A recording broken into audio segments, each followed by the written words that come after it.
Y buenas tardes a todos. Un gusto estar con ustedes nuevamente. Pues bueno, abordando el tema del contador público en la era de la IA gubernamental, ¿no? Eh, Qué mejor que iniciar con el hecho de una introducción, cómo era visto el contador público en los años 2000, a los inicios, cuando toda su participación dentro de la administración pública, pues era en el área de finanzas, tesorería, administración.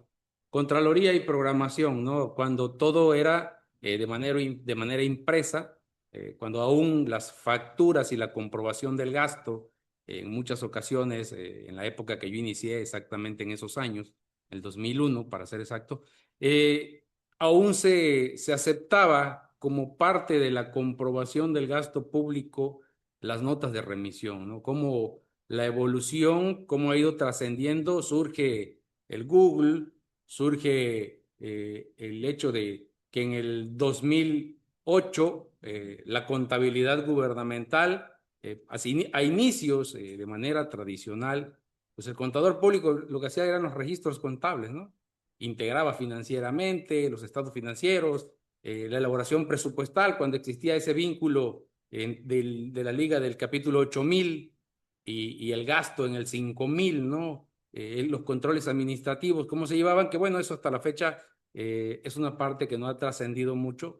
Nuestra ley orgánica sigue contemplando como los puntos torales lo que es finanzas, administración, contraloría, programación y obra pública, ¿no?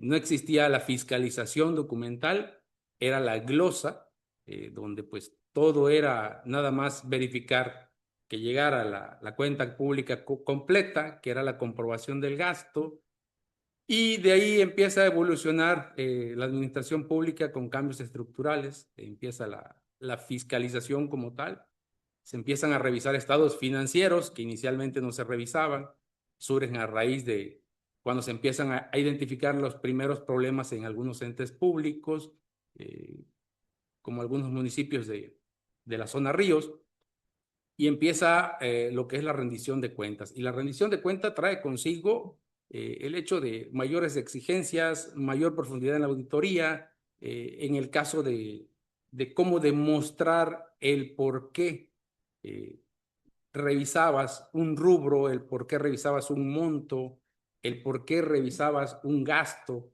y empieza a surgir en el órgano superior lo que es el método estadístico para poder justificar de manera metodológica el por qué solamente una muestra de el universo, porque veníamos de la parte de la glosa donde se revisaba el universo, pero realmente lo que se hacía era una suma para ver que la facturación y las órdenes de pago y el cheque coincidieran y eso cuadrara con el ejercicio presupuestal y hubiera esa conciliación entre presupuesto y finanzas, ¿no? Viene la época de la digitalización gubernamental a raíz de la contabilidad gubernamental. ¿Y por qué surge la contabilidad gubernamental, no? Es la homologación de las cuentas públicas en los tres órdenes de gobierno, en lo que es federal, estatal y municipal, órganos autónomos, desconcentrados, paraestatales. ¿Para qué? Para hacer una concentración y que todos los rubros estuvieran una homogeneidad, para poder hacer los informes a nivel nacional y para la facilitación de que en los 31 estados y el Distrito Federal en aquella época hubiera coincidencia en el registro y aplicatoriedad, pues de todos esos preceptos contables.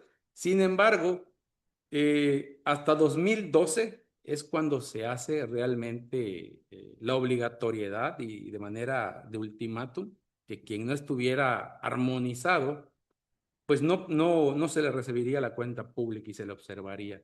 Sin embargo, con todo cambio, viene el hecho de que la Ley General de Contabilidad Gubernamental pues establece que esto se lleva mediante un sistema de contabilidad gubernamental y desde ahí empezamos el camino de la era digital que nos empieza, de tecnología y digitalización, que nos empieza a causar ciertos problemas en el sector público, ¿no? Porque empezamos a partir de la idea de que el sistema de contabilidad gubernamental era el software para llevar a cabo los registros. Sin embargo, eso no era cierto. El sistema de contabilidad gubernamental es el que nos decía los momentos en que se llevaban a cabo las afectaciones, ¿no? Y por el lado del egreso sabemos que son 6 y del ingreso pues son 4, ¿no? Ahí empieza y se empiezan a formar personas que brindan los servicios para para generar un software que permitiera este registro. Y ahí empieza prácticamente la era del cambio de lo que era documentos a lo que era digitalización. En 2017, pues es donde se complican las cosas. Surge la Ley General de Responsabilidades Administrativas y la Ley de Disciplina Financiera. Y con esto, el contador público empieza una transformación en la administración pública. ¿De qué manera deja de estar solamente en las áreas de finanzas, de programación, de contraloría o de administración, en recursos humanos, y comienza una nueva etapa con la Ley General de Responsabilidades? Pues aquí es donde se forman 3 unidades: la de investigación, la de substanciación y la de resolución, la resolutora. Y en la investigadora es donde pues hay un campo muy abierto de participación para los auditores y en específico para quienes llevan las maestrías como en auditoría aquí en el instituto, porque se ven los diferentes tipos de auditoría y se ve metodología de auditoría forense. En la investigadora es un área donde realmente lo que se necesita para elaborar y aplicar ahí es la auditoría forense, porque hay que reconstruir el hecho de dónde proviene una observación y poder ver si esa observación de la cual estamos viendo que se va a radicar cumple con los elementos para radicar o no. Inicialmente se contrataban puros abogados por el hecho de que era una ley de responsabilidades y se pensaba que el fincamiento de responsabilidades pues solo lo tenían que ver los abogados. Sin embargo, cuando los abogados empezaron a ver que cómo pueden decir si una carpeta de investigación es susceptible de radicar o no, se dan cuenta que tienen todos los conocimientos jurídicos y legales, sin embargo carecen de los tecnicismos de contabilidad gubernamental, aspecto que los contadores o los maestros en auditoría contemplan para saber si una observación debió de haber sido solventada o no, si una observación realmente cuenta con los elementos para que se encamine o se encauce a una falta administrativa grave o no grave. Entonces, ese vínculo y ese espacio que queda entre el conocimiento jurídico y el conocimiento de los tecnicismos de la contabilidad gubernamental es lo que ha hecho que ese espacio se abra también para los contadores públicos o quienes tienen los conocimientos en auditoría gubernamental y forense. Hoy en día, pues bueno, dentro de esa maestría aquí, podemos ver que aparte de la auditoría gubernamental, estamos viendo Ley General de Responsabilidades y eso fortalece tanto a los abogados que llevan esa materia como a los contadores. En ese mismo año surge la Ley de Disciplina Financiera, que es la que le pone un candado al hecho de seguir refrendando recursos y ejercerlos hasta el siguiente año, y esto va abocado hacia los recursos federales, ¿no? En el 2022, pues es cuando tenemos ese boom del que hoy estamos inmersos todos los contadores públicos en la administración pública, que es la inteligencia artificial, y al igual que cuando surgió el Google, comienza a haber ese camino de estigmas, ese camino de dudas, ese camino de resistencia al cambio, debido al desconocimiento de cómo realmente podemos o no podemos llevar a cabo el uso de la inteligencia artificial. Desafortunadamente, inicia la inteligencia artificial sin muchas personas que conocieran sobre el tema y empiezan las especulaciones, los prompts, el hecho del ChatGPT, cómo usarlo, cómo preguntarle qué sí puede hacer o qué no puede hacer, y algo que mencionaba aquí nuestro presidente del instituto, ¿no? El hecho de cómo hacerlo, pero de manera ética y de manera responsable. Son 2 conceptos que no debemos de perder de vista en el momento en que usamos la inteligencia artificial, porque para usar la inteligencia artificial hay que hacerlo éticamente. ¿Eso qué quiere decir? No podemos dar por hecho que lo que me está proporcionando la inteligencia artificial es ya todo para presentarlo y entregarlo. Y responsable es la parte de que cuando yo reciba un producto de inteligencia artificial, ese producto tiene que emanar del conocimiento que yo tengo sobre la materia. Yo no puedo pedirle a la inteligencia artificial que lleve a cabo o desarrolle un producto del cual yo no tengo la expertise, porque entonces no estoy siendo ni ético ni responsable. Hay una irresponsabilidad de mi parte y esta irresponsabilidad está fincada dentro de una tesis emanada de la Suprema Corte de Justicia de la Nación, donde dice, palabras más, palabras menos, que hoy en día es legal el uso de la inteligencia artificial. Sin embargo, quien será responsable en un momento que haya un problema o que haya un daño originado por el resultado de ella, el responsable pues será obviamente quien manejó la inteligencia artificial, quien entregó el producto generado de la inteligencia artificial. Y ahí es donde tiene que ir de la mano el hecho de la ética y de la responsabilidad. Esto hoy en día, pues son de los enfoques que vamos a estar viendo y que se van a estar incrementando cada día más. El no saber usar la inteligencia artificial puede traer consecuencias graves. Hoy en día ya está la primera empresa en Estados Unidos quien tuvo un problema de 500 millones de pesos por haber contratado una inteligencia artificial, cloud en específico, para todos sus integrantes de su empresa. La empresa empezó a promover que quienes más utilizaran cloud, entre más token o más consultas realizara un empleado, empezaba a obtener un mayor nivel debido a que estaba usando la inteligencia artificial. Sin embargo, el desconocimiento de las partes jurídicas, y hoy en día en México ya existe el derecho digital, y es algo que también tenemos que estudiar, y están por empezarse a abrir las carreras de auditoría a inteligencias artificiales, porque el ámbito del auditor va más allá hoy en día con todo eso, se amplía más el camino para nosotros los contadores. No se asesoraron debidamente, no leyeron los términos de los contratos en cuanto al uso de la inteligencia artificial, y todo ello por el desconocimiento de cómo funciona la inteligencia artificial. ¿Qué quiere decir un token? ¿Qué quiere decir un crédito? No visualizaron esa parte, eh, usaron indiscriminadamente las consultas, y ¿qué trajo con ello? Una factura de 500 millones de pesos. Situación que va a llevar prácticamente a la quiebra a esa empresa americana, y que son de los primeros, que es el primer caso que se acaba de suscitar a nivel internacional por el uso de la inteligencia artificial sin los debidos conocimientos.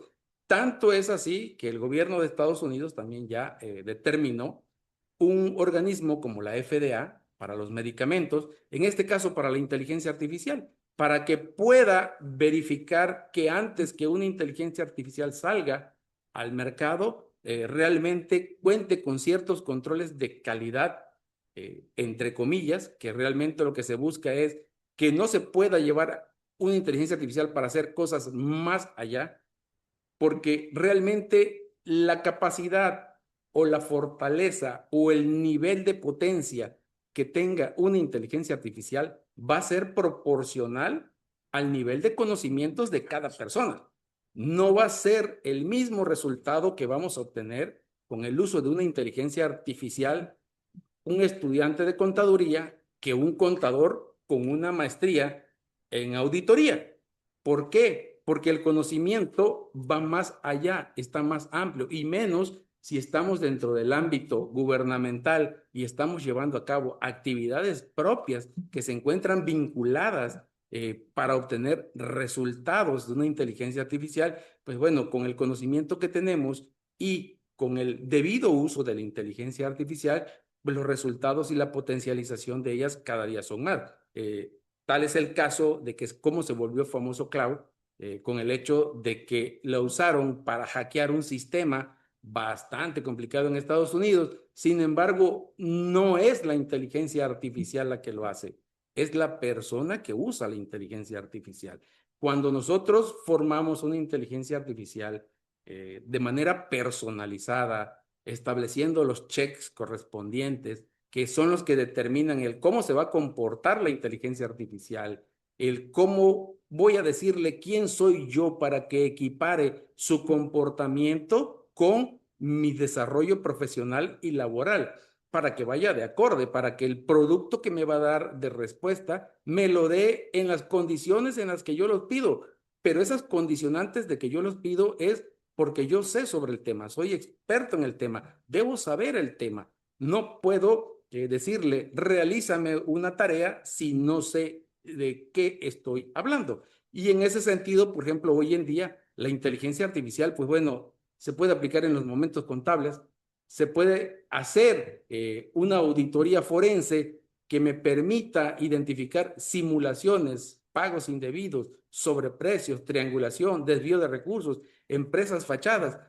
Y ese tipo de relaciones y ese tipo de vinculación de información que es la que me va a permitir llevar a cabo un producto como un informe, un análisis, una verificación o una auditoría forense que me determine las red flags o las alertas patrimoniales en el caso de empresas fachadas que me puedan identificar si hay empresas que están sirviendo como fachadas para enriquecimiento ilícito o si hay en su momento dado operaciones con recursos de procedencia ilícita.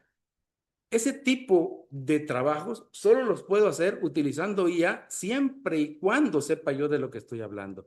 Y son trabajos que hacerlo de manera manual me llevaría un mes, me llevaría 15 días, una semana. Sin embargo, con el uso de la inteligencia artificial, cualquiera de estos trabajos, la respuesta la tenemos en 5 segundos, dependiendo de la capacidad de Internet que tengamos, porque sí vamos a depender de eso siempre. ¿Qué quiere decir?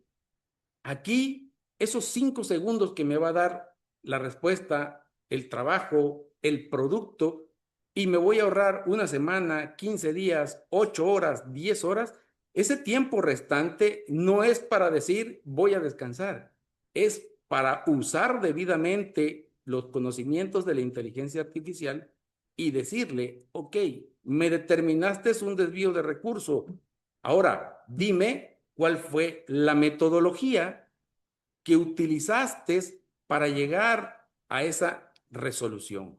¿Y eso qué me va a permitir? Me va a permitir incrementar mis conocimientos profesionales y estar a la vanguardia en el uso de la inteligencia artificial. Si solo usamos la inteligencia artificial para que me entregue un producto, no estoy siendo ético y no estoy siendo responsable, porque si bien me facilita el tiempo, me proporciona las herramientas, porque es una herramienta, solo es una herramienta, no lo hace sola, no piensa y la inteligencia artificial no razona como un ser humano. Y al no razonar como un ser humano, pues obviamente yo tengo que establecer dentro de ella condicionantes para que todo lo que me proporcione sea debidamente analizado, no hayan desvíos de información, no hayan los sesgos que se dan dentro de la inteligencia artificial, pues obviamente derivan de los sesgos del conocimiento humano. Si yo desconozco y si yo no sé qué pedirle, entonces la inteligencia artificial va a cometer un error, porque si yo no sé lo que es una condicionante y siempre le digo, como este caso práctico aquí, combustible, si yo le digo que me analice una bitácora y me diga si están desviando recursos en el combustible y yo no la tengo debidamente configurada y yo no le tengo colocado condicionantes y le subo las bitácoras, los pagos, el análisis de vehículos, sí me va a dar un resultado, pero me va a dar un resultado erróneo, me va a dar un resultado que no es confiable y al no ser un resultado confiable, pues ni es ético, ni debe de ser legal, ¿no? Debemos de ser muy profesionales en el uso de la inteligencia artificial. Nos va a permitir tener a la mano información de primer nivel. Con la inteligencia artificial, el auditor dentro del ámbito gubernamental se sale totalmente del contexto físico, se elimina esa barrera física. Podemos tener conocimientos de un auditor gubernamental de primer mundo. Podemos tener conocimientos de un auditor gubernamental de primer nivel en México. Si yo necesito hacer un análisis narrativo, jurídico, entonces puedo pedir, puedo establecer, puedo crear mi inteligencia artificial de tal manera a que se comporte inclusivemente como los 10 mejores seniors del mundo. Y dentro de ellos, pues hay autores como el doctor Atienza, quienes son especialistas en el tema. Y cuando yo hago una argumentación, pues obviamente los resultados que voy a obtener van a ser de ese nivel. Entonces, aquí rompemos el esquema físico y el paradigma de que yo me veo limitado por falta de conocimientos.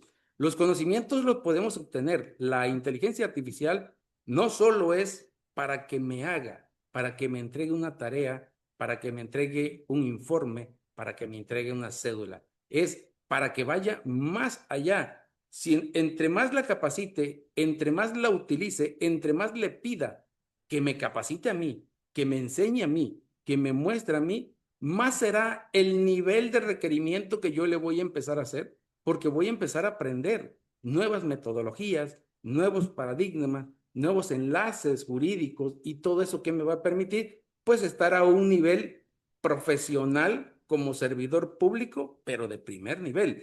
La inteligencia artificial, en pocas palabras, no viene a sustituir absolutamente a nadie.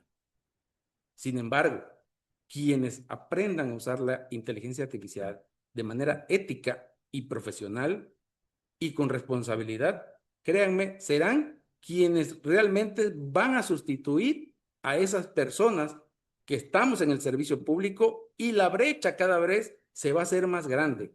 La brecha del conocimiento, porque vamos a tener, inicialmente la inteligencia artificial era velocidad. Hoy no solo es velocidad. Hoy la inteligencia artificial es velocidad, calidad, pero también es conocimiento. Ya hoy la inteligencia artificial no es solo generar un producto, ya es una inteligencia artificial generativa, ya es una arquitectura de inteligencia artificial. Son 5 niveles que pueden existir dentro de la inteligencia artificial. El nuevo perfil profesional hoy en día en órganos internos, en las unidades investigadoras, en todo lo que tiene que ver con la auditoría, en todo lo que tiene que ver con la atención de auditorías externas. Hoy en día, la Auditoría Superior de la Federación ya está haciendo auditorías con enfoque forense. Y hoy tenemos 2 grandes virtudes. Tenemos el conocimiento de la auditoría forense aquí, y combinado con el uso de la inteligencia artificial. ¿Y eso qué nos proporciona? Maximiza el hecho de poder llevar a cabo cualquier tipo de trabajo. ¿Como cuáles? Desde el punto de vista que podamos analizar una auditoría para poder llevar a cabo una debida solventación, hasta el punto de vista de poder hacer una auditoría, realizar una auditoría forense. Ya tenemos la metodología, ya tenemos el conocimiento, y con la herramienta de inteligencia artificial esta parte la podemos maximizar. Un ejemplo de ellos: todos los auditores que hemos estado en el órgano superior salimos con un procedimiento, pues salimos con nuestras actividades que vamos a realizar. Pero si analizamos bien esas actividades que vamos a realizar, realmente no están a detalle. Si ustedes usan la inteligencia artificial debidamente y la combinan con metodología y enfoque forense, sin salirse de lo que es una auditoría gubernamental, solamente para fortalecer esa parte que van a realizar, verán todo aquello que estamos dejando de hacer y todos esos espacios, todos esos vacíos que son los que permiten que el día de mañana una observación se solvente. Si lo vemos desde el punto de vista como servidor público de un ente público, y soy yo quien está ejerciendo los recursos, esto también yo lo puedo hacer. ¿Para qué? De manera preventiva, para que yo visualice si tengo errores, si tengo fracturas, si tengo fisuras, donde vayan a incurrir observaciones que el día de mañana impacten a la administración pública y recaigan en base a la responsabilidad administrativa sobre mí. Fiscalías anticorrupción, Hoy se acaba de conformar el año pasado una unidad en recursos de procedencia ilícita en la Fiscalía del Estado. Esa es una unidad nueva que se encarga de buscar todos aquellos actos derivados de servidores públicos o de cualquier tipo de persona que recaiga en una operación con recursos de procedencia ilícita. ¿Y esto qué quiere decir? Todo aquel que no pueda acreditar cómo adquirió un bien. Sin embargo, como es de nueva creación, no hay personas que tengan el perfil para llevar a cabo esa actividad. Está conformada por puros abogados. La Unidad de Inteligencia Financiera, las UIPes en el estado de Tabasco, quienes se encargan de hacer un trabajo de inteligencia. Y estas dos, lo que es la UIF y la UIPE, aparte de tener toda esta metodología de auditoría forense, hoy en día están utilizando inteligencia artificial y algo llamado OSINT, que va de la mano con inteligencia artificial, donde permite determinar un objetivo, permite obtener la minería de datos, la información y al final la inteligencia artificial en qué beneficia, en el hecho del producto que se va a recibir, que se va a entregar a las autoridades competentes, que es lo que permite estructurar de manera jurídica, lógica, cronológica y debidamente motivado con las recomendaciones para la autoridad que lo requiera de exhaustividad oficiosa. La ASF con las auditorías de enfoque forense, que hoy en día son las que están revisando todos los recursos de procedencia federal, que el único que no cae en eso pues, es el recurso de recaudación propia, ¿no? Y en la inteligencia patrimonial, este va vinculado con la WIPE y va vinculado con la WIP. ¿Y qué es esto? Pues hacer inteligencia hacia el patrimonio de cada uno de los servidores públicos o, en su caso, de personas que estén en operaciones con recursos de procedencia ilícita y no puedan acreditar. ¿Y esto de qué manera? Mediante un procedimiento que se llama evolución patrimonial. Y eso también lo podemos llevar a cabo con inteligencia patrimonial porque a veces es tanta la magnitud de la información. Un ejemplo, si tienen que revisar 15, 20, 40, 100, 200 archivos para poder llegar a una conclusión de inteligencia patrimonial y poder decir a la WIP, a la WIPE, si en un momento dado existen las condiciones para hacer una investigación oficiosa porque se puede identificar que hay patrimonio que no pueden acreditar su obtención, pues bueno, ese tipo de análisis de 90, 100, 200 archivos no se podría hacer tan fácilmente de manera manual. Sin embargo, con lo que es la inteligencia artificial, podemos llevarlo a cabo en 10, en 15, en 20 segundos, una vez, obviamente, que sabemos qué le vamos a pedir, cómo vamos a analizar, tenemos que saber la metodología para poder elaborar el prompt y poder decirle a la inteligencia artificial qué vas a hacer, qué quiero y qué necesito que me proporciones. Áreas emergentes, investigaciones patrimoniales, lavado de dinero, ORPI, análisis criminal, evolución patrimonial, los análisis societarios. Hace días acaba de surgir una publicación de la ASF donde hace mención que a una empresa le acaban de determinar que recibió muchos millones de pesos, fue publicado en redes sociales y bueno, ese es parte de un caso de estudios para lo que es auditoría forense, porque es un caso real, pero es un caso público, ¿no? Entonces se podría hacer un caso de análisis donde en el análisis societario, pues bueno, es el ver todos los movimientos registrales para ver quiénes son los socios, desde cuándo son socios, cuál es la cantidad de acciones, quiénes son los representantes legales, quién es el administrador único, y eso va dando vista de cómo está compuesta esta red empresarial y de ahí surge la parte del informe y la determinación de los vínculos empresariales y los vínculos de criminalidad financiera. Dentro de las herramientas modernas, pues obviamente para todo ese tipo de cosas existe la trazabilidad financiera, ¿no? Ver de dónde viene el dinero, hacia dónde se va y poder identificar quién es el beneficiario final. Porque en todo esto, las auditorías normales ven una empresa y ven una factura y ven una obra física. La auditoría forense no ve eso. La auditoría forense ve la empresa, ve la factura, ve la obra física, pero también ve quién es el beneficiario final. hacia dónde llegó realmente el dinero. El dinero nunca va a borrar la huella, siempre va a estar presente y estos son parte de las metodologías de auditoría forense que te facilitan el llevarlo a cabo, esta trazabilidad financiera, el análisis de vínculos, minería de datos, la evidencia digital mediante inteligencia artificial. Hoy en día, cualquier aspecto que ustedes quieran ver, cualquier situación que ustedes quieran llevar a cabo, siempre va a estar inmersa la inteligencia artificial. Sin embargo, sí, vuelvo a recalcar, hay que utilizarla de manera ética y de manera muy profesional, con mucha responsabilidad. ¿Por qué? Porque hay una gran diferencia. Cuando la usamos para un trabajo, la situación cambia, porque hay responsabilidades administrativas. Si cometemos un error porque no la usamos ni ética, ni profesional, ni responsablemente, van a haber responsabilidades, ya lo dice la tesis. Si lo usamos en la educación, pues hay una consecuencia aún más grande desde mi punto de vista. Como siempre le digo a mis alumnos con los que comparto, una cosa es tener el grado y otra cosa es ser el grado. Y para ser el grado, pues la recomendación es utilizarla pues de manera ética y responsable. La evolución tecnológica que hemos tenido como contadores públicos. Hace muchos años, pues las partidas eran manuales, dependíamos de los papeles de manera física. El fraude en la comprobación del gasto público se daba en la falsificación de facturas y bueno, era bastante obvio encontrarla en cualquier imprenta, la factura que quisieras de cualquier contribuyente y falsificarla, la podías llenar a mano.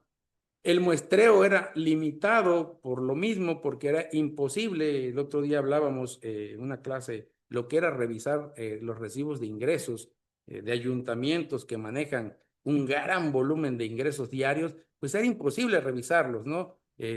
Hoy en día el Excel, en lo que se manejaba era el Excel básico, y si ya te pasaban el archivo en PDF, venía el problema, ahora cómo lo convierto a Excel. Y esas pues eran estrategias que me tocó vivir a mí como auditor del órgano superior, me tocó vivir y tener que buscar solución y te pasabas toda la noche queriéndolo cambiar a Excel para poder llevar a cabo un análisis, lo que es la tecnología de la información para el análisis de base de datos, ¿no? Sin embargo, ahora las partidas, todo es automatizado, hay un sistema que en el momento en que tú registras un inventario, le das de número, le das de alta un inventario y le asignas el número, pues en automático se va registrando en la contabilidad, ¿no? La evidencia hoy en día pues va siendo digital, las facturas son digitales, ya no incurre la situación que era de usos y costumbres estar observando, que carecía de la factura, porque resultaba que la factura se perdía. Hoy en día pues ya esa es una observación que no debería existir ni debería ser mucho menos relevante, porque sabemos que la evidencia, la factura son evidencias ya digitales y pues si se pierde se vuelve a imprimir. El muestreo, pues hoy en día puede hacerse un análisis masivo. Hoy en día podemos revisar la cantidad de ingresos diarios que querramos con el simple hecho de tener nuestros archivos, como lo indica la norma del análisis de bases de datos, debidamente limpios para poderlos subir y llevar el análisis. Y ahí es donde viene la parte. ¿Qué voy a analizar? ¿Cómo lo voy a analizar? ¿Qué voy a obtener? ¿Qué quiero obtener? ¿Qué quiero verificar? Y esas son las instrucciones que en la nueva evolución tecnológica, pues obviamente nos los permite la inteligencia artificial. Así de fácil. Y en el Excel básico, la IA y el análisis de datos. Hoy en día, la IA se puede vincular dentro del Excel. Hoy en día, el Excel tiene una forma para poder incluir la inteligencia artificial dentro de él. Y de las nuevas competencias tecnológicas usando inteligencia artificial, pues se está rompiendo esa parte que nos complicaba a los contadores, ¿no? Una era la parte jurídica, que obviamente nos sentíamos en estado de indefensión porque llegaba el momento que no entendíamos al abogado por qué él decía una cosa y nosotros asegurábamos que estaba bien, sin embargo al final resultaba que sí estábamos mal. Y la otra es esa brecha tan grande que había entre los contadores y los programadores, ¿no? no saber programación, pues nos limitaba. SQL es un lenguaje con el que yo puedo llevar a cabo análisis de bases de datos bastante grande. Hoy en día, hace mucho tiempo decíamos, pero ¿y cómo la programo? No la sé programar, ¿no? Hoy en día, la inteligencia artificial te puede diseñar con SQL el lenguaje y solo lo subes a una plataforma que se llama Supabase, le subes y trae un icono donde dice SQL y le copias y le pegas de la inteligencia artificial el SQL y en automático ya quedan estructuradas las tablas dinámicas. Y de ahí pues, es llenar la información y llevar a cabo los queries. ¿Cuáles son esas nuevas competencias? Iniciamos con la inteligencia artificial que me daba información, que me hacía un informe, que me hacía una tabla, que me extraía datos cuando lo usábamos de manera avanzada, porque realmente cómo se inició haciéndole preguntas pensando que era Google, ¿no? Y realmente no es Google, o sea, le puedes hacer muchas preguntas y te puede enseñar mucho si la configura, si le das el tratamiento metodológico que debe de llevar. Hoy en día la IA debe de ser generativa. ¿Qué es generativa? Que sea tu super alter ego, que realmente se convierta en tu asistente. Y como les decía yo a algunos compañeros, ¿cuál es la ventaja de la inteligencia artificial? Que tú la puedes capacitar tanto como tú tengas conocimientos, con la única gran ventaja que cuando ya aprenda no te va a decir muchas gracias, pero ya me ofrecen un mejor sueldo en otro lado y me voy.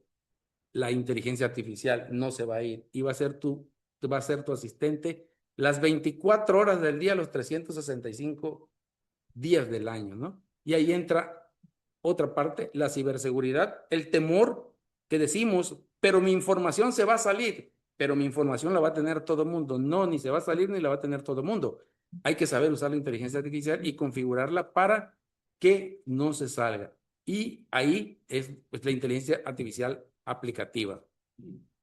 Y ya aplicada a la auditoría, pues nos sirve para la detección de riesgos, como ejemplos, en donde lo podemos aplicar, duplicidad de registros, proveedores, análisis patrimoniales, generación automatizada, detección de patrones atípicos. La podemos utilizar en lo que ustedes deseen. La inteligencia artificial es una herramienta que se amolda como el agua a cualquier tipo de actividad profesional. Y ya para concluir, para ir concluyendo, pues ¿cuál es el futuro del contador público hoy en día en la administración pública, ¿no? El contador híbrido, que esté en finanzas, en auditoría, en derecho, en inteligencia financiera, en tecnología, en inteligencia artificial. Hoy tenemos que ser multidisciplinarios y esa multidisciplina, parte de ella nos la puede proporcionar inteligencia artificial. El riesgo de no evolucionar, pues los cambios del mercado laboral, de la administración pública, cada día se van a volver más exigentes, van a exigir de servicios especializados, pero también de rapidez y de productos de calidad, de primer nivel, de primer mundo. Ya no va a ser posible decir, no puedo analizar una nómina de 5,000 empleados porque no me alcanza el tiempo, cuando ya hoy en día con esta herramienta bien utilizada la vamos a poder revisar en 5 segundos, ¿no? Entonces, ese es el riesgo y el contador que compone la auditoría tecnológica, inteligencia financiera, pues será indispensable en una nueva administración pública. Tan indispensable que pues a mayor grado de conocimiento pues serán mayores ámbitos de competencia, como hemos visto, ya no solamente es en el sector público como contador, como el quien diseña la nómina, como el que lleva a cabo los controles administrativos en Contraloría, no, ya hoy va más allá, ya hay otras áreas en otros sectores como el que hablábamos, el que es el penal, en el ámbito penal se abrieron muchos campos y se seguirán abriendo demasiados campos. Y bueno, como conclusión final, dejamos de ser únicamente un operador financiero. La carrera de contador público como tal, como la visualizábamos hace 20 años, pues ya ha tenido una transformación gracias a las tecnologías y gracias a todos los avances que hoy están habiendo, tanto de parte de cómo de la comprobación, de la ejecución y del control del gasto público, como de estas herramientas que hoy podemos tener a la mano y que van rompiendo con los paradigmas que nos limitaban para un desempeño más allá de actividades, que nos acotaban simplemente a ser un operador financiero, ¿no? O presupuestal. Hoy puede, pues, detectar corrupción, reconstruir redes financieras, analizar patrimonios, investigar operaciones ilícitas, vincular a presuntos con análisis de los momentos contables. Y esta es una parte muy buena para nosotros los contadores en el área de investigación del área de la Ley General de Responsabilidades. ¿Por qué? Porque el jurídico, el abogado, solo sabe vincular de acuerdo al fundamento que trae la observación. Sin embargo, nosotros tenemos el tecnicismo contable de estos momentos para poder vincular de acuerdo a la conducta. ¿Y la conducta dónde la determinamos? ¿Quién comprometió? ¿Quién devengó? ¿Quién pagó? Y dentro de quién comprometió hay toda una estela de servidores públicos detrás. En el caso, un ejemplo, lo que es un proceso licitatorio, si se demuestra que fue un proceso licitatorio viciado, si se demuestra que una obra pública quedó inconclusa y se empieza a verificar por qué quedó inconclusa y resulta que el contratista no contaba con los recursos financieros ni la infraestructura para hacerle frente, entonces estamos diciendo que el vínculo del presunto va desde la persona que lo inscribió, desde la persona que le aceptó su propuesta y no revisó sus estados financieros, o desde el contador público certificado que le certificó estados financieros irreales donde decía que contaba con maquinaria y con recursos financieros. Entonces, nosotros como contadores tenemos momentos contables y es la forma mejor que existe para vincular, para que no quede nadie fuera de responsabilidades. Y utilizar también puede hoy la inteligencia artificial vinculado con todo esto, es velocidad, es tecnología y es una representatividad mucho más allá en el trabajo de cada uno. Y fortalecer la transparencia gubernamental, obviamente esto como elemento de todo lo que nosotros podemos maximizar en un momento dado en nuestro trabajo como servidores públicos, ya sea del lado de los fiscalizadores o del lado de los servidores públicos, porque también como servidor público, esto me permite a mí, utilizando todas estas herramientas, prevenir. ¿Y prevenir qué? No verme inmerso dentro de una responsabilidad que yo ni siquiera me estoy enterando, porque desde la formalización del acto jurídico, que es el contrato, si no revisamos el proceso inicial que cumpla con todo lo que se requiere, pues no me voy a dar cuenta y va a ser lo que pueda originar en un momento dado el daño al ente público y de manera resarcitoria. La contabilidad pues se convirtió en inteligencia. Hoy en día los números no son solo números. Hoy en día con la auditoría forense ese es lo que nos permite que los números hablen y se conviertan en un trabajo de inteligencia. Los datos obviamente pues cuentan historias sabiéndolos interpretar. Y si me apoyo con inteligencia artificial, la interpretación va a ir a un nivel escalonado mucho más allá. Contador público ya no solamente revisa números, la auditoría moderna ya no se limita al papel, ya todo es tecnológico y por ende tenemos que evolucionar también hacia el ámbito tecnológico y está transformando la fiscalización. Hoy en día, pues el nuevo contador público tiene que aprender a investigar. E investigar a partir de dónde? De las historias de los números, sabiéndolos interpretar. Quien domina los datos, domina la información. No es necesario tener estados de cuenta en la mano para poder identificar que hay una malversación, para poder identificar que hay una operación con recurso de procedencia ilícita que no puede acreditar, ¿sí? No es necesario. Con la información que tenemos, sabiendo interpretarla, obviamente tenemos la historia completa y podemos estar haciendo un análisis estratégico. La administración pública pues también evolucionó y nunca tenemos que perder de vista estas partes, ¿no? En el caso